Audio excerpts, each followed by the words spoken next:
Welcome back. Well, Project Sunday, and we have a project video today.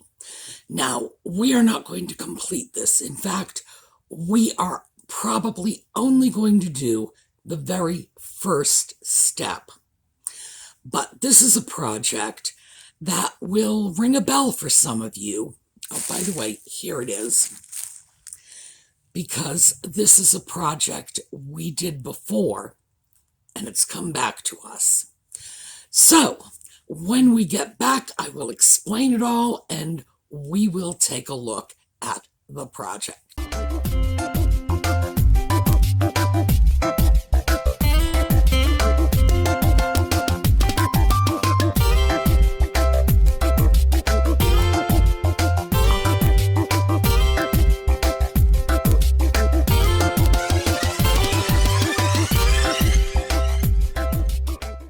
Now, this is actually going to be the third video I have done on this particular piece. So, let's go back in time and take a look at some clips from the previous videos on this project. So, let me show you the project piece first of all. It is this. Now, we all saw this at Bedford. And I said, oh, good heavens, no way would I even consider it. But I have a buyer for this, someone who wants it. And this is someone who is a collector of Black Americana. So I don't have a problem seeing these in the hands of legitimate collectors. I just have an aversion to seeing them somewhere where they're going to be objects of mockery. That's my issue, I think. And I need to be comfortable with what I am selling. So, but this is not just a sale piece, because as it stands, this piece is kind of a wreck. So, first step, I needed to get some paint, and I took you along. So let's take a look at that video. We are at Michael's. And we are looking at the acrylic paint aisle. And I need a mustardy yellow for the pants for our little Fisher boy. And this is yellow ochre. It's a fairly standard color. It's the sort of thing that any artist will have for their palette. It mixes well with other colors. Usually when I mix, I try to stick with the same brand. So I'm probably going to pick up a brown as well. So let's see what they have. This one is a little light, I think. This one.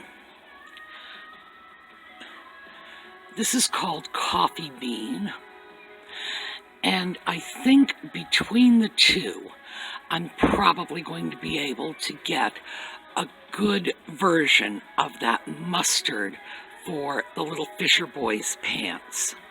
So, into the cart they go, and now we're going to look for a red. That's definitely a little bright for what we need. The red I'm looking for is a muddy, that's glitter, is a muddy red. A red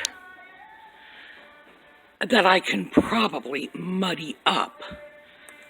Here, this is cardinal red.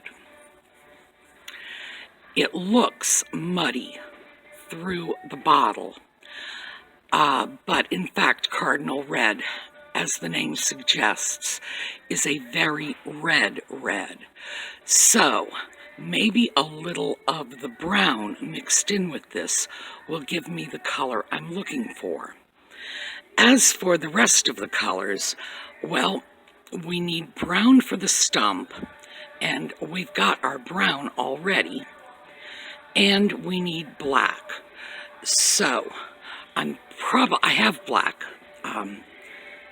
in my paint stash, but I'm probably going to look around and see if I can find black in the same brand here.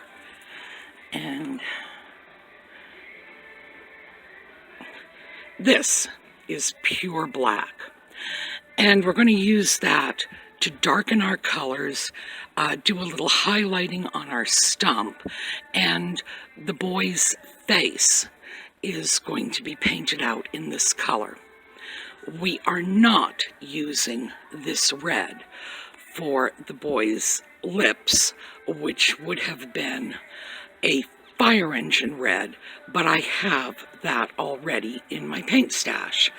So, looks like we have everything we need for the painting of that project.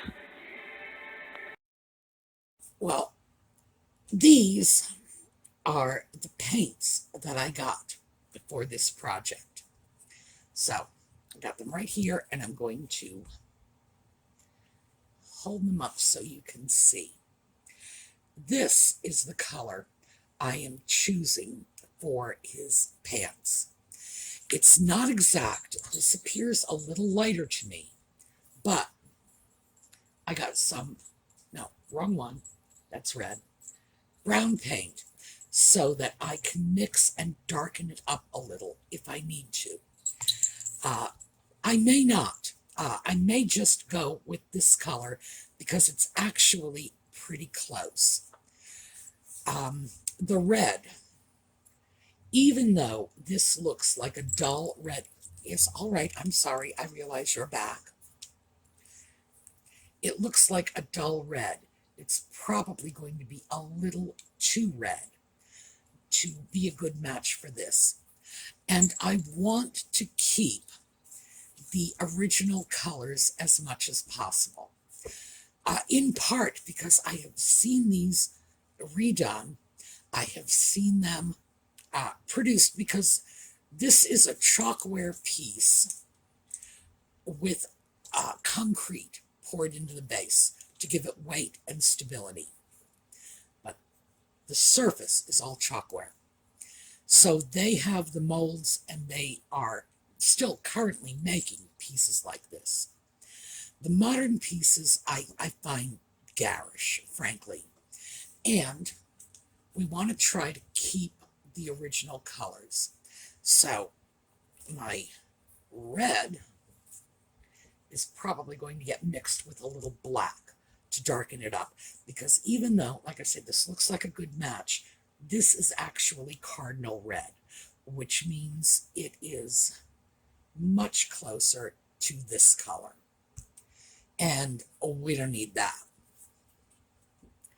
So the first thing I'm going to do when I do my color matching is I'm going to take a little bit of this, the brown, the black, and just paint it right on top of the existing color, just to see how much I need to alter it. As I say, with the pants, I don't think I'm going to, even if it's not exactly the same color, I'm not sure I'm going to alter it at all. I think we're probably going to go with that. The red, yeah. So that's how we're going to cope with the paint. Yes, I know. This is why they call you Photobomb Kitty. I just want you to know that. The next problem we have is this piece had been broken right across the waist.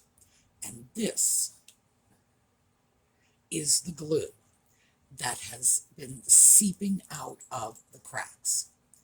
So I'm going to have to go across this entire glue joint with a sharp blade and cut that off. It's probably hot melt glue. It's breaking off very nicely. Now, no, could you please not play with that? Here, play with this instead. Now, this piece had been broken in half at some point. There is a line running right across the arm here, Let me see if I can get that in so you can see it. It then goes under his hands and around his waistline. So most of the break is hidden under the arm, in the waistline. This is the only part of the break that's actually likely to be visible at all. What I have done initially is scraped the glue off. This was put together with hot melt glue. Now, I know those of you who don't like hot melt glue, and I know there are a lot of you out of there are saying, see, I told you it was no good. It's no good for a project like this. Now, the reason I am not sticking this in the oven, melting down that glue and taking it apart, is because whenever you have a previously repaired piece and you break it down to re-glue it, there's absolutely no telling what you're going to come across on the inside. And this piece is plaster over concrete. You can see the concrete here, and this is the plaster. I'm really not sure which came first, if they just did a plaster cast and poured in the concrete, which is what I think they did, or if they started off with some sort of concrete block and laid the plaster over it. In any case, I have no idea how bad this is going to look once I get on the inside, knowing that someone who really didn't know what they were doing glued it together in the first place and may well have done all kinds of other stuff in there that I don't know about, or the break could be worse than I imagined. In any case, because the glue job was good enough, in other words, this isn't terrible, it's not like misaligned badly, there are no big gaping pieces missing, I'm going to leave it as is and simply work with what I've got. Frankly, I think it's the safest thing to do, because taking it apart, I could find myself with a worse mess than I have now. So what I had to do was scrape the glue off this seam, because hot melt glue oozes out the cracks. And ordinarily, when you're using hot melt glue, you get rid of that excess glue while it's still warm and pliable and easy to remove. Heaven only knows how long the glue has been set up on this piece. Your guess is as good as mine. So it was solidified completely. It was hard. I had to take a knife to remove it. I did not do that on camera, mostly because if I had slipped with the knife, there'd be a lot of blood, and then that's not family friendly. And the first thing we're going to do is work with the black. And bottle, open this up for you, cup. And I am just going to dump, oh, that was nice. There we go. I dumped paint in my cup. I don't have to put a lot of the black because I am not doing anything to the black. When I get to the point where I start mixing for this red, I'm going to put probably about twice as much paint as I think I will need in this cup. Mix it up, get my color. The reason for that is I don't want to have to remix. Since I do this, as you can see, squirt, squirt, by eye, I would never get the same match again. So, paint, brush, here we go. Just that easy. We're just painting, and let's get over here on his face so you can see what we're doing here. Now, on areas like this,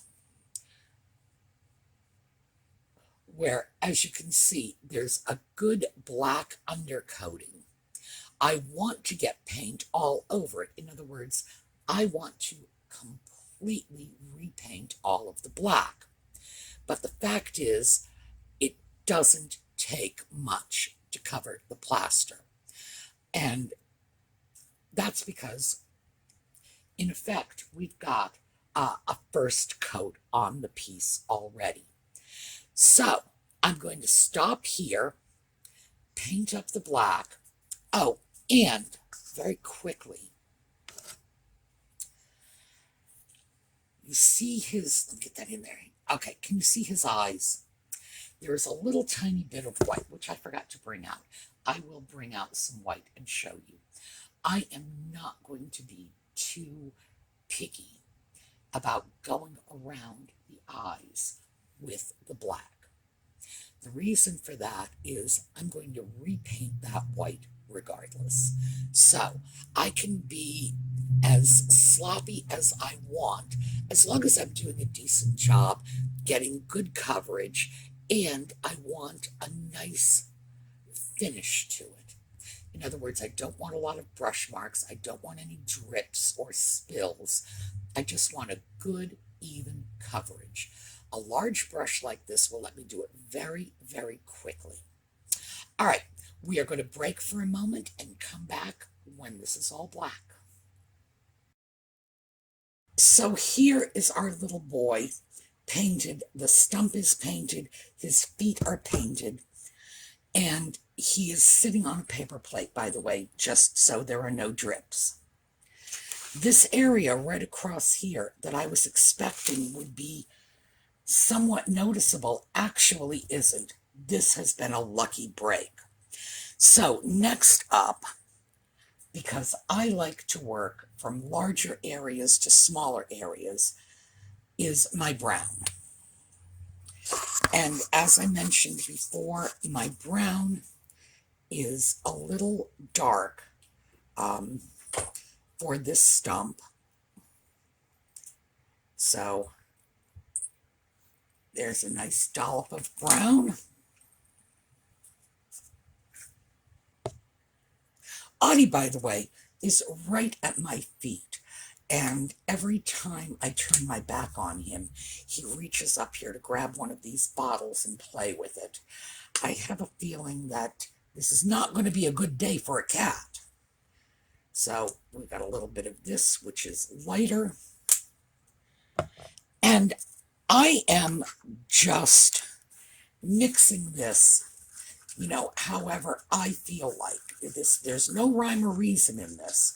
I didn't measure any of that. I'm just going to get what I think is a good stump brown. And I really have no idea what stump brown ought to look like. So, oh, actually here, that's probably going to give you a better idea. Now, I'm going back in with the same brush. I have washed it out, and these are acrylic paints, so they wash out with soap and water. Rag. I'm drying out my brush as much as I can. What I'm going to do with this is I'm getting some paint on the brush, and then I'm tapping it off. Let me see if I can show you. See on the inside? Tapping it off there, because I don't want a whole lot of paint on this. I just want to be able to go over the areas on the stump and put some brown on the most prominent surfaces, leaving the black in the cracks. And it's a little time consuming, but we're going to do it. All right, when I'm done with this, I will pick back up again. Well, I've got the initial painting done, and I had to readjust my thinking a little on this. First of all, let me explain how I did it. As you can see, I'm just mostly painting large areas. So I painted them in with this, the big brush. and then later went in with the small brush. Again, this was from my bag of cheap brushes, and just cleaned up the edges. I was not going to use the cardinal red by itself, but because it was mostly painted over black, I feel it's dull enough, so I'm actually happy with it. Now, let me set him back down. The eyes.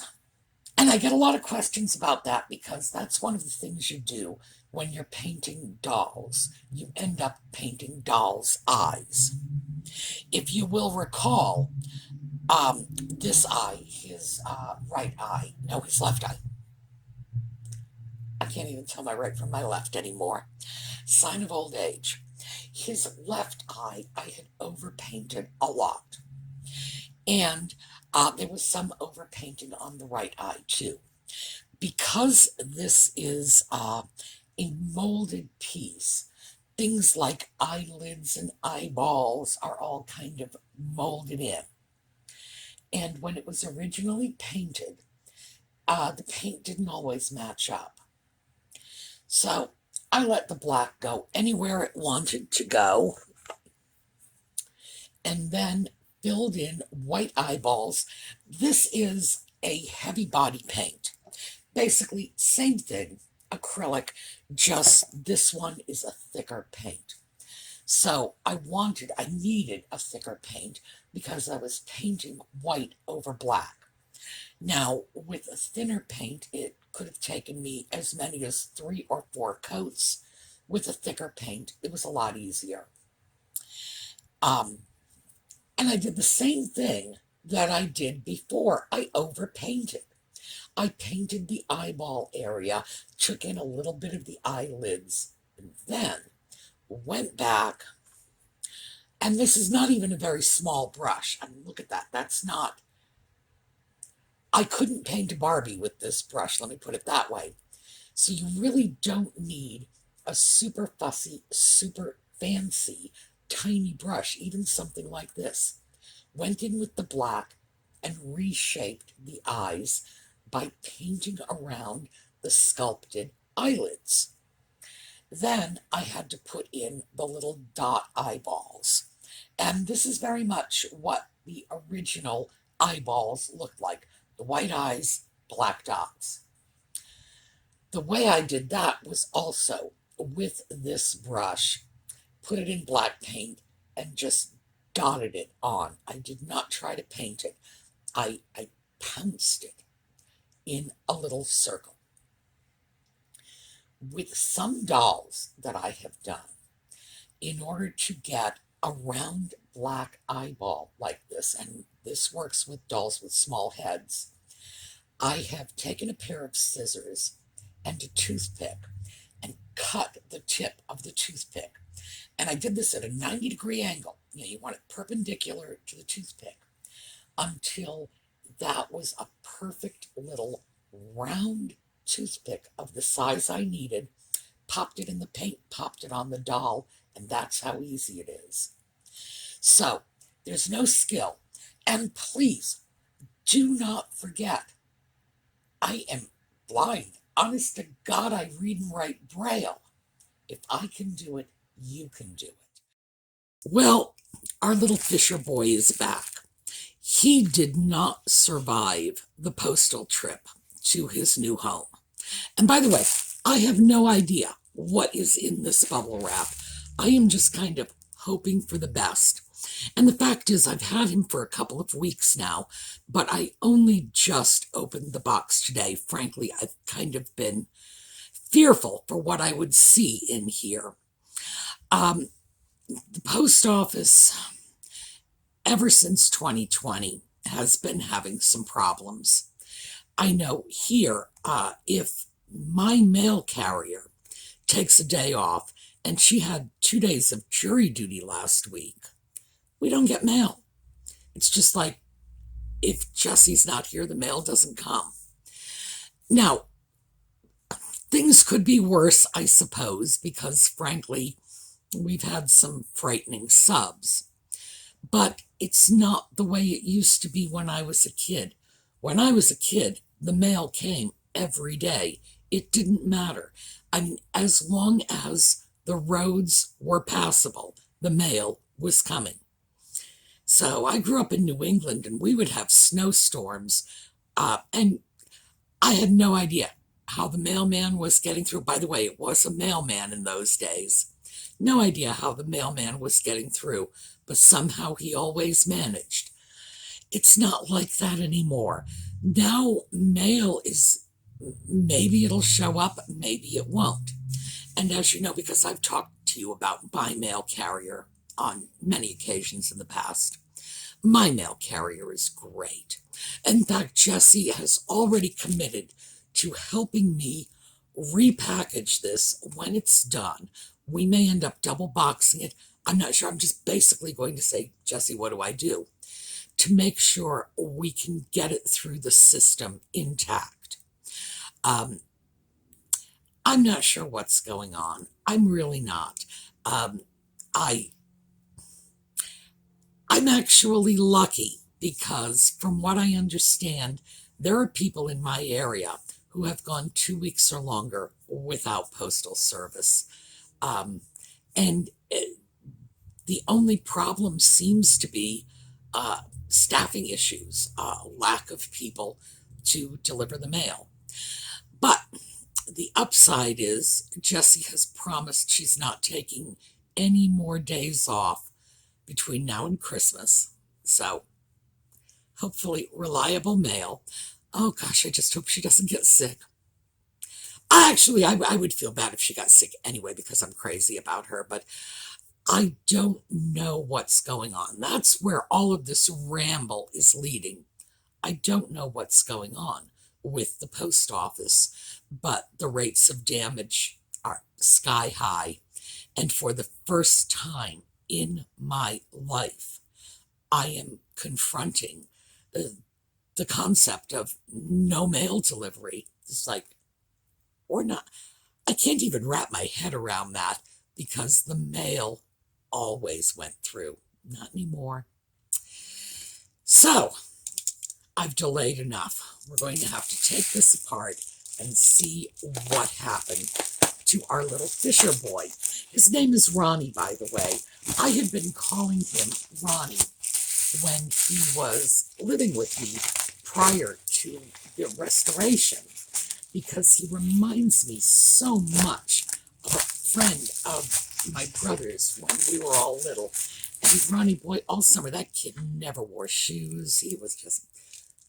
Anyway, I have very fond memories of Ronnie, and this little Fisher boy has really brought them back. So we are going to see what we're in for here, how bad it is. And as you can see, Ronnie's owner packed him very well, but I can already see that we've got problems.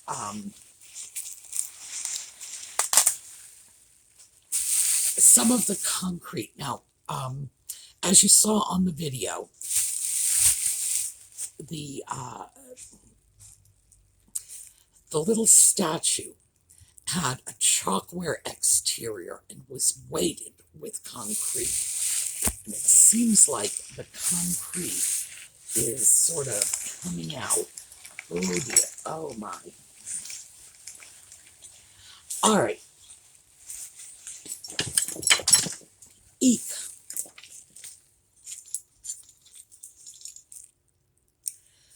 Yeah, this is definitely an issue. Ronnie seems fine in his body. Let's take a look at this. All right. Well, he needs dusting off. But clearly what the issue is his head is shattered. Now, this is the back of his head. Let's see what we've got here. we've got an ear. This is probably going to be like putting a jigsaw puzzle together. So, the point of the, oh, when we've got a crack here, that doesn't look too bad, but I'll have to take a look. All right, the point of opening this package up and taking a look is to try to figure out how we're going to tackle this. So, what I'm probably going to do is gather up all these pieces. By the way, some of them are on the floor. Make sure I have as many of the pieces of his head as possible. I will attempt to sort of re-glue them and fill the interior with plaster. I'm not going to use concrete here, as you can see. He was filled with concrete. I won't be using concrete. I will just use plaster, mostly because concrete will take far too long to cure. Now, plaster is going to take a while to cure. But I'm thinking that's probably my best bet. I'm reluctant to use anything like expandable foam because that will probably distort his head. Things like this is part of the concrete interior of the head. I think those are just going to be lost. Oh, look, we have another ear. But I think this is going to be a Humpty Dumpty project. Now, the good news is that Ronnie is largely intact, other than the issues with his head. I can see cracking and a little bit of loss here. But it looks like, for the most part, this is the sort of thing, these little cracks, the sort of thing that I can just fill with plaster, and I will just put the plaster on my finger and just rub it into the cracks. Fill it that way, recreate the head, and hope for the best. The good news is, because this is just plaster, the good news is that if pieces are missing, if they're small enough, I will be able to just fill with plaster and recreate, because I am not a sculptor. And if I had to recreate his head, well, frankly, I would be unable to do it. So I believe I'm going to be able to just, as I say, piece it together, fill it with plaster that will maintain the shape, make sure it's all glued up. I'm not sure what kind of glue I'm going to use. When I thought that I would be working with the concrete base, I had thought I would get some special concrete adhesives.